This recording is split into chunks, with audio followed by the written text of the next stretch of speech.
മോനെ 6 മാസത്തെ സസ്പെൻഷൻ മേടിച്ചിരിക്കുന്ന ഒരുത്തനാണ് ഞാൻ. ഇനിയും നീ സസ്പെൻഷൻ മേടിച്ച് തരല്ലേ, ദൈവത്തെ ഓർത്ത്. സാറിന് സസ്പെൻഷനാ? ആ, അതെങ്ങനെ കിട്ടി? അതെങ്ങനെ കിട്ടിയെന്ന് നിനക്ക് അറിയത്തില്ല, നീ അറിഞ്ഞില്ലേ? ഞാനല്ലട്ടാ, ഞാൻ കാരനല്ല.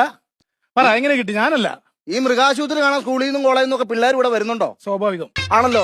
അവർക്ക് ലഹരിക്കെതിരെ ഞാനൊരു മോട്ടിവേഷൻ ക്ലാസ് പറഞ്ഞു കൊടുത്തു. അതിന് സസ്പെൻഷൻ. നല്ലതല്ലേ, വിദ്യാർത്ഥികളല്ലേ, മോട്ടിവേഷൻ ക്ലാസ് എപ്പോഴും നല്ലതാ. അത് തന്നെ, അത് പറഞ്ഞു കൊടുത്തതിനാണ് എനിക്ക് 3 മാസം സസ്പെൻഷൻ കിട്ടിയത്. എന്ത്? ഞാൻ അവരോട് പറഞ്ഞു, മക്കളെ, കേരളം ലഹരിയുടെ പിടിയിൽ അമർന്നിരിക്കുകയാണ്. നിങ്ങൾ അതിന്റെ പിന്നാലെ പോകരുത്.